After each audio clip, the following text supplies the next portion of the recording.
You know, I'm so excited today because karena aku mau menjelaskan tentang proposal penelitian tugas bahasa Indonesia aku. Oke, sebelumnya perkenalkan, nama saya Ratu Amira. Aku dari Fakultas Ilmu Sosial dan Ilmu Politik, program studi Ilmu Komunikasi dari Universitas Islam Syekh Yusuf.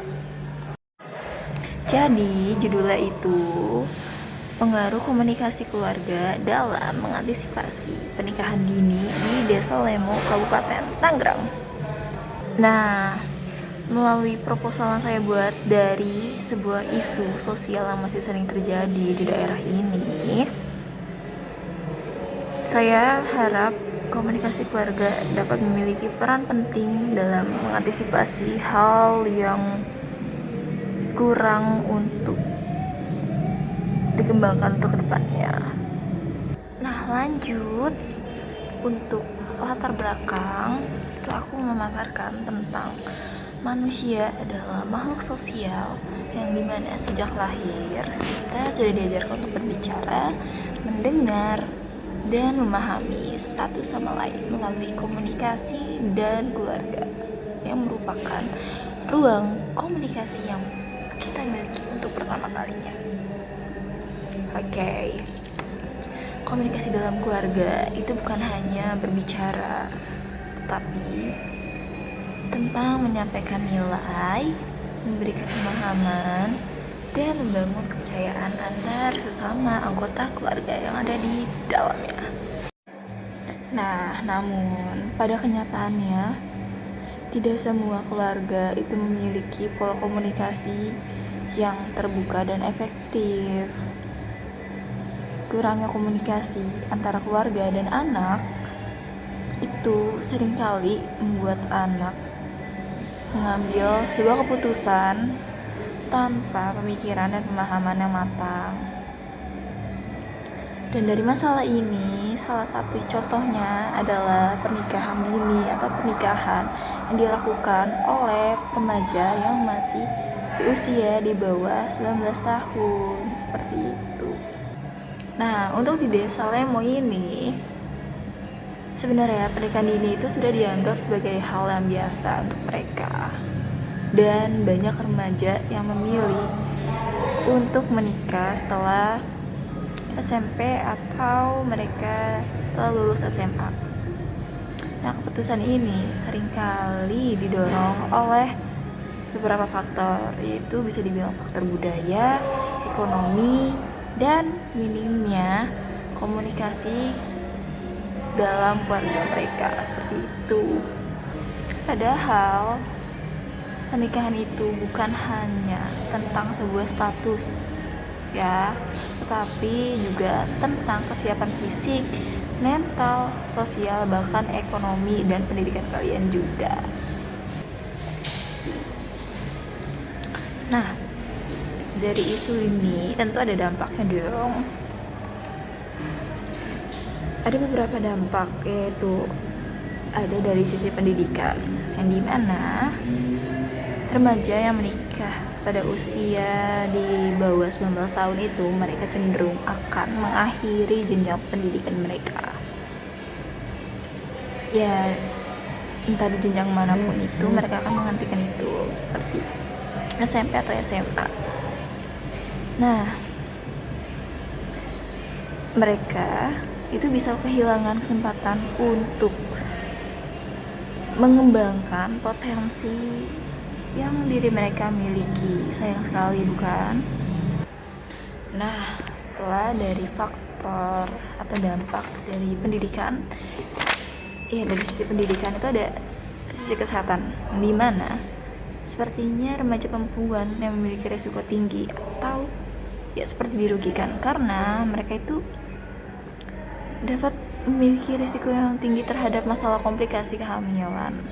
Dan hal seperti ini atau masalah kesehatan seperti ini itu juga dapat memicu stunting pada anak-anak mereka. Nah, kemudian ada dari sisi psikologi, yang dimana pernikahan yang dilakukan oleh remaja yang belum berada di usia yang seharusnya mereka untuk menikah atau belum siap secara psikologi, itu mereka dapat menimbulkan pada diri mereka sendiri itu tekanan mental, kecemasan, trauma, dan bahkan kehilangan kebebasan untuk mengeksploitasi ya dunia luar yang lebih positif untuk diri mereka, dan pembelajaran yang lebih pembelajaran yang seharusnya mereka dapatkan di usia yang masih seperti itu untuk kedepanan juga tentu. Nah, dari dampak ini sebenarnya dampaknya tidak hanya dirasakan oleh individu yang merasakan hal itu saja, tetapi juga dapat mempengaruhi apa? Kualitas generasi yang akan datang nanti. Disinilah komunikasi keluarga itu menjadi kunci.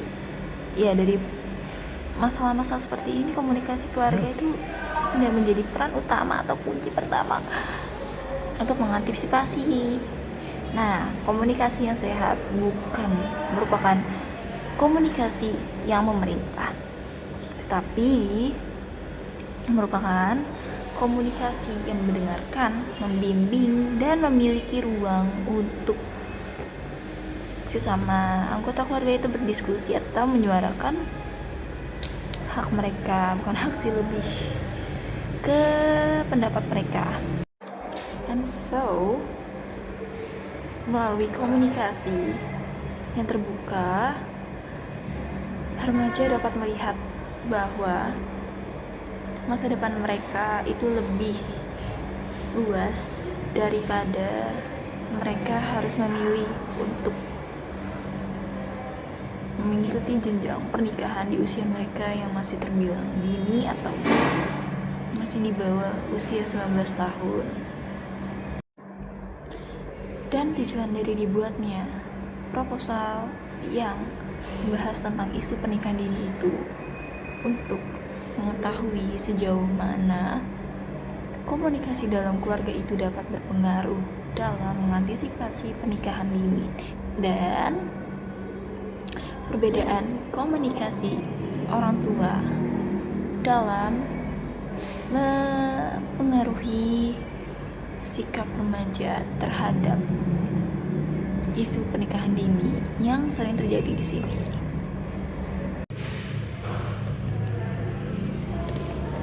Nah, karena itu saya percaya bahwa education it's not only about going to school, tetapi tentang bagaimana keluarga itu dapat membentuk cara berpikir, cara bermimpi, dan cara anak-anak untuk dapat memandang masa depan mereka.